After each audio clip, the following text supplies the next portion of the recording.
Hello class, Mr. Bean here. Today we have video 1.3, Motion Graphs, Unit 1 for AP Physics 1, and this will continue with our summer series. And here today we're looking at motion graphs, in particular motion versus time graphs, and also velocity versus time graphs, and see what information can be gleaned from these situations. So go ahead and read this here and read about Stella the Wonder Dog and see if this graph down here makes sense representing the motion of the dog.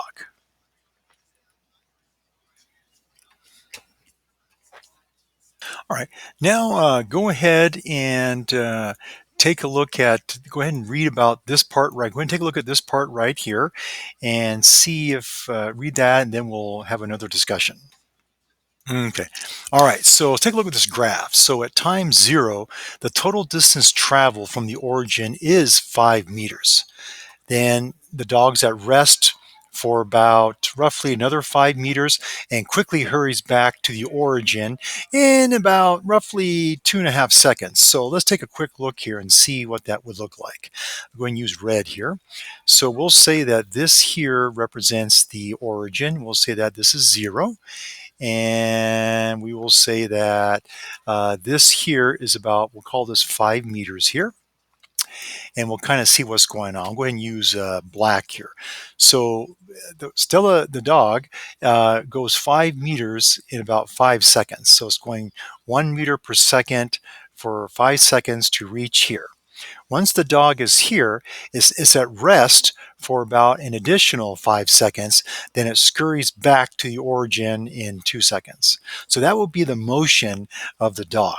And this will be the graphical representation of that. Okay.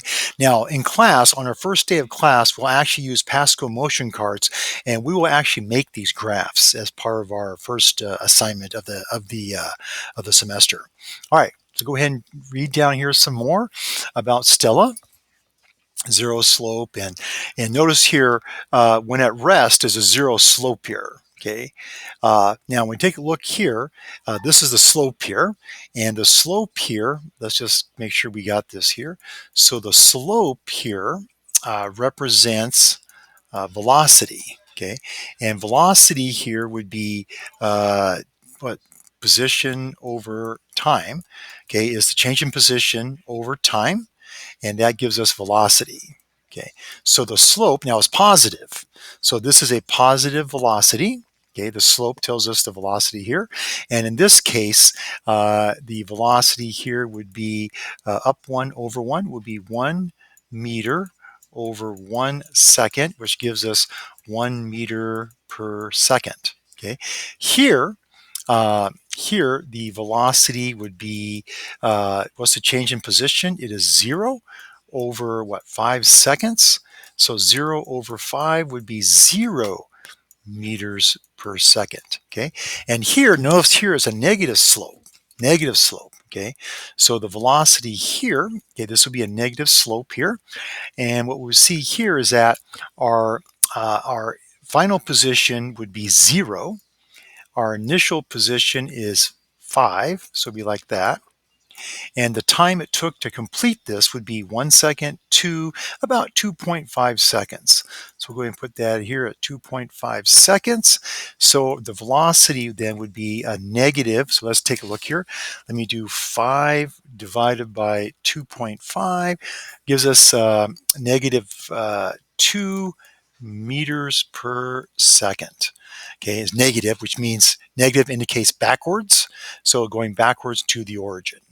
Okay, that's how we would do it at all 5 of these locations here. Okay, take a look at 3.19 here. So the graph below represents the displacement of an object moving in a straight line as a function of time. So it's moving in a straight line, okay, kind of like this, okay, along the x-axis. And here we have displacement versus time. And the question is asking is, what was the total distance traveled by the object during the 10-second interval? Okay, so we don't want the final position. We want to know what total distance was traveled. Okay, let you think about that. Go ahead and give the solution here. All right, so did you get 24 meters? Okay, that was the answer. That was total distance traveled. So let's take a quick look here. So in the first 4 seconds, traveled 8 meters. Okay, and then from 4 to 6 seconds, it traveled 0 meters. Okay, then from 6 to 8, it traveled 8 meters here, and 8 meters here, and then from 8 to 10 seconds, it went another 8 meters. So 8, 8, and 8 would be 24 total meters traveled. Now, using the same graph here, what is the displacement? Okay, what is the displacement? What is delta x? Okay, I want you to find that next. What is the displacement? Okay, and I'll give you a hint. Remember, delta x is going to be the final position minus the initial position. Okay, these are vector quantities. What is delta x? Okay, so look at the answer. So the final position here is 8 meters. That's the final position, 8 meters. The initial position is 0 meters. Okay, so 8 minus 0 would be 8 meters is the displacement. That would be delta x. Okay, all right. And okay, so we got that. And now for some additional questions here, I want you to find, okay, so in the first, okay, I want you to find what's the speed. What's the average speed? Okay, which is distance over time. I want you to find that. And I also want you to find the average velocity, which is delta x over time. Okay, let me make this better. That should be a delta x over time. I want you to find this average speed and the average velocity. Okay, so let's go ahead and do the distance. Okay, so let's do the average speed here. So the distance traveled was 24 meters over what, 10 seconds? Okay, so that should give us what, 2.4 meters per second. Okay, and the velocity, the average velocity, so the displacement was 8 meters divided by 10 seconds here. So 8 divided by 10 should be what, 0.8. 8 divided by 10 is 0.8 meters per second. And it should be away from the origin, right? Away or coming back. Well, coming, just say 8 meters per second uh, uh, to the right of the origin. Right of the origin.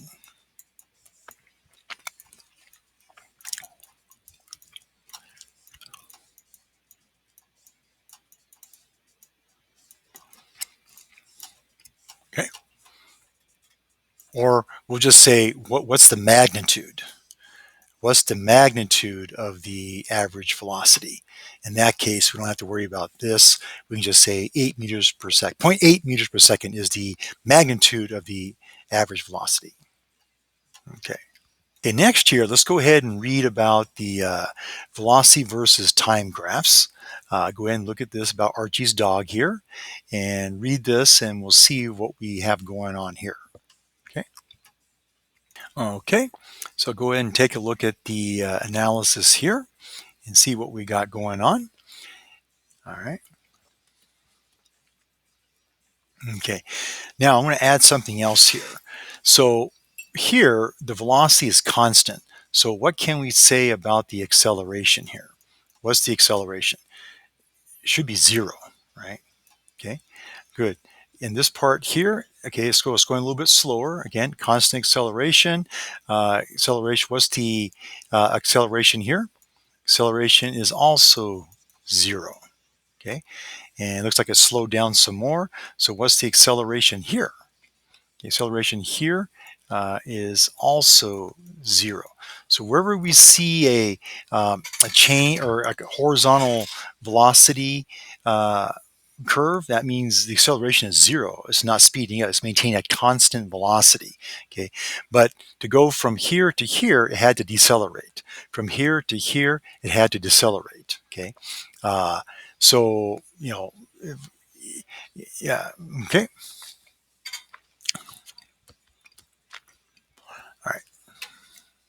Now, there's a concept we have to talk about is instantaneous velocity and things like that. So we haven't talked about that yet, but go ahead and take a look at this and see if this here matches this up here.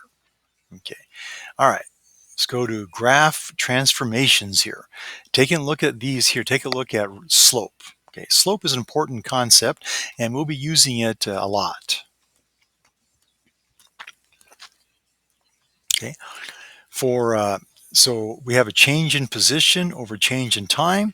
The graph gives us a slope that will be velocity. Okay, when we have a velocity versus time graph, the slope gives us the acceleration. Okay, all right. So take a look at 3.20 here, and let's see what it's asking here. Uh, in the graph below represents motion of a car during a 6-second time interval. Okay, what is the total distance traveled by the car during the 6-second interval? And B, what is the acceleration of the car at t equals 5 seconds? T equals 5 seconds. All right, so here's some hints here, and go ahead and try to answer these questions. So for part A here, they have distance. I prefer to use displacement, but anyways, displacement is the area under the curve here. And so in this case here, let's see what we got. We have a area of a triangle, and this part here is a triangle part. So let me go ahead and get this. Let me use red here. So if I cut it like this right here, this part here is the triangle, and that is 1/2 base times the height. And over here is a rectangle, which is its length times width. So if I put in 1/2, 4 seconds times 10 meters per second, 1/2 base times height, and area is looks like 2 seconds is the looks like the length. The width is 10 meters per second. Add these, we should get 40 meters is the total distance travel or the displacement. Okay. Now part B, what is the acceleration of the car at t equals 5 seconds? So here would be 5 seconds right here. And what is uh, you know what is the slope right here at this position? It should be 0. Okay, it should be 0. So 0 meter per second square is the acceleration at 5 seconds because it's flat, so it should be 0. All right. All right. Go ahead and take on 3.21. Okay. So we want to know the total displacement of the object at the end of the first 6 seconds. So here's 6 seconds here. What is the displacement? Okay. At the end of 6 seconds. So go ahead and try to solve for that. Okay, so for 3.21 here, looks like 50 meters is the answer. Okay, here's now 3.22 here. Take a look at 3.22 here, and I think I might have some help with the answers here. Let me make it a little bit smaller here. There we go, 3.22. And the graph here shows the velocity of a race car moving along the straight line as a function of time. So we have velocity versus time here. So 3.22 is asking what is the magnitude of the displacement of the car from t equals 2 seconds to t equals 4 seconds. Okay. All right. So here we have this here. So basically it's area under the graph. Okay. Looks like they did so no, we want from 2 seconds to 4 seconds. Okay. So here's a hint here. So you have to go to the 2-second mark, maybe like a rectangle, and then make a triangle and see what those give you. All right, so go ahead and work on 3.22. Okay, so the answer should be 60-meter displacement. 60-meter displacement. Okay, let's go ahead and take a look at here's 3.23. Take a look at this one here and try to answer this one here. Okay, 3.23 here. Looks like BC is the answer. Okay, so take a look here and position versus time graph. So motion of the graph initially moving forward along a straight line. Which interval is a car moving forward at a constant speed? Okay, so take a quick look here. Looks like BC. Okay, this here looks like it's constant speed right here, moving at a flat rate. So up up one. We can do a slope, rise over the slope here, or rise over the run, excuse me. So it looks like BC is it. Okay. Here's the explanations about AB. Okay, it's curved here, so it looks like it's speeding up. Uh, and there's AB, and CD is flat, therefore it's not moving at all. And then DE is going backwards. Okay, so the answer should be BC. All right, moving along here. Now let's take a look at acceleration time graphs. Okay, acceleration time graphs. Go ahead and read about this, and we'll have a quick discussion. Right, so here we have acceleration versus time graph. Um, So here, when we take the slope, we'll talk more about this when we get into momentum and collisions. But you can also make an acceleration versus time graph as well. Okay. Uh, Anyways, come down here. Here's some graphical analysis of motion here. Take a look at this and see what we have here. So if I have uh, position versus time, the slope here at any point. So the slope at any point here gives me the velocity, gives me velocity versus, gives me velocity, and then uh, velocity versus time graph. The slope here gives acceleration. Okay. Likewise, if I have acceleration versus time, the area under the curve gives me velocity. If I have velocity versus time graph, the area here gives me position or displacement. Okay, and we'll do a lab here to when school starts to help us cement this idea. But here's 3.24. Okay, which graph represents motion of a block accelerating uniformly down an inclined plane? Okay, so kind of think about this here. Here we have an inclined plane here. Here we have some object, maybe it's a block here, and it's sliding down. It's no friction, it's sliding down here and accelerating uniformly down a inclined plane. Okay, what you think about that? Give you a hint here. Uh, Represents motion block accelerating uniformly, which means constant acceleration. So the acceleration here must be constant. Okay, so it's constant. That's a kind of maybe a hint here to kind of help you out a little bit. So it's constant. Okay. Now these are all distance versus time graphs. So if I have constant acceleration, this is what velocity versus time would look like. Okay. The velocity is increasing at a constant rate. Remember, the slope here is acceleration. Slope here is acceleration. What I'm looking for is I need distance versus time. Okay, so velocity is increasing.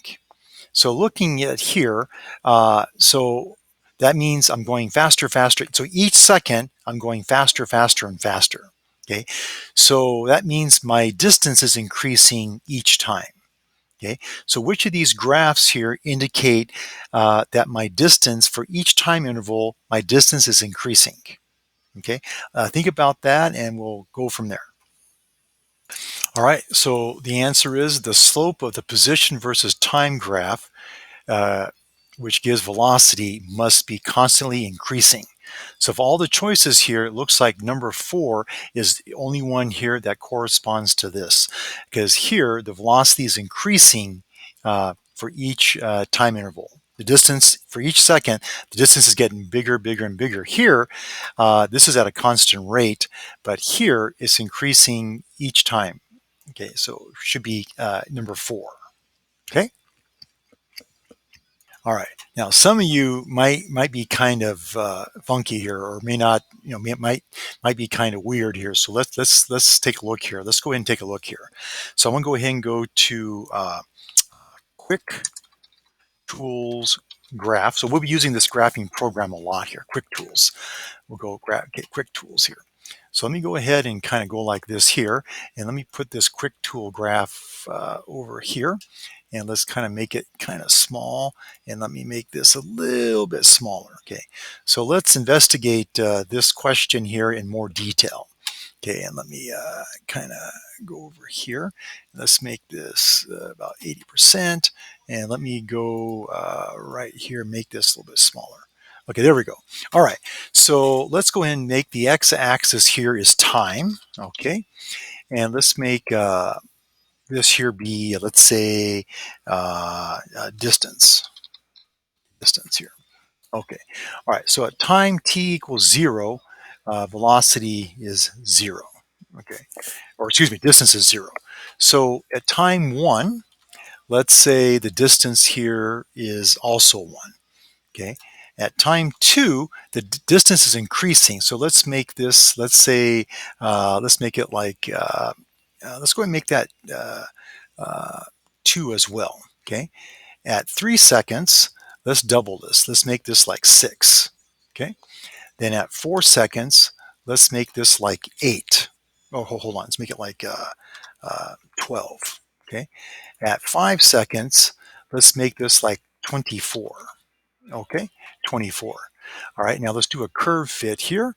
And let's see if it's squared or not, or see what we got going. Well, it's not quite square, so let's maybe not do that. Let's just do maybe no graph.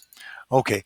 So we can see here is increasing here. So distance versus time graph is increasing. It looks kind of like this here is curving because each second we're covering greater distance than we did before.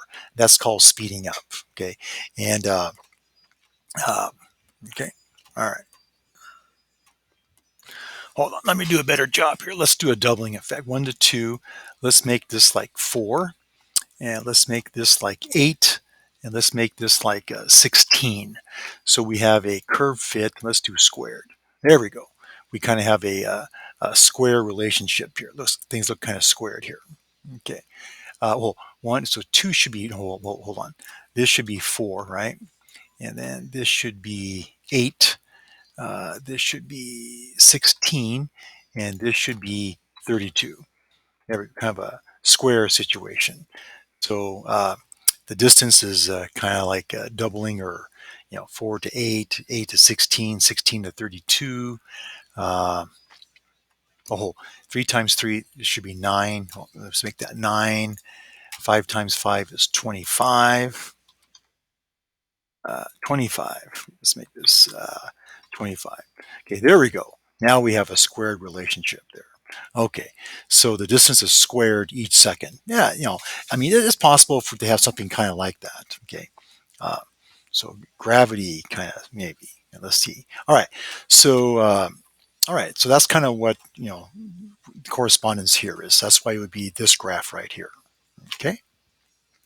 Okay, take a look at 3.25. A student throws a baseball vertically upward, then catches it. If vertically upward is considered to be positive direction, which graph represents the relationship between velocity and time for the ball? Okay, so what does that mean? So here we are here. Here's the kid here. And this way is now going to be positive. Okay, so he's throwing a baseball up in the air, right?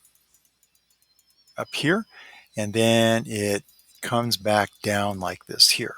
Now, what's the velocity at the very top here? At the very top, isn't velocity 0? And on the way up, isn't velocity positive on the way up and then negative on the way down? Okay, so which graph kind of shows this situation here? Okay, the velocity. All right. Okay, it should be number 4 here. Okay, so on the way up, okay, it's still positive. Okay, velocity is positive, but we are going to slow down.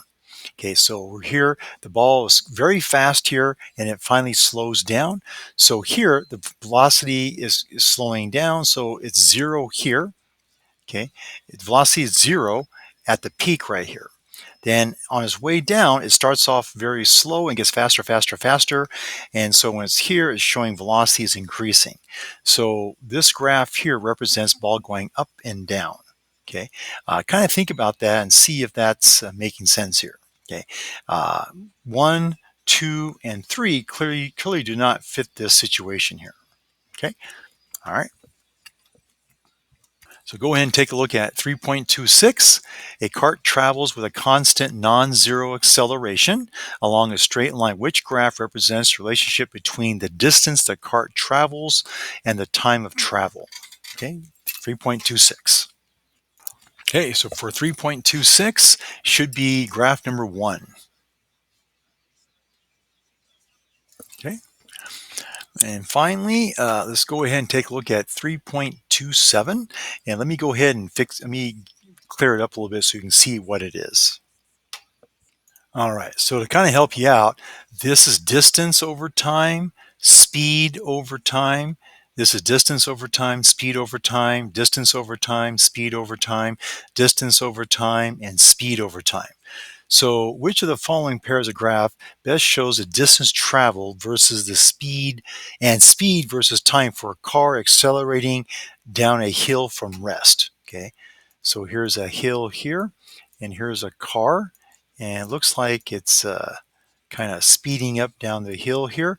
And what's going on here? Okay, it's again faster, faster, faster. I'll tell you this: the acceleration is constant. Acceleration here is constant. All right, so go ahead and try 3.27. Okay, and then finally, the answer should be B. Speed is increasing at a constant rate, while the rate at which distance increases constantly increases as well. So B should be the answer right here for uh, this one here. Okay. All right. That will conclude video 1.3.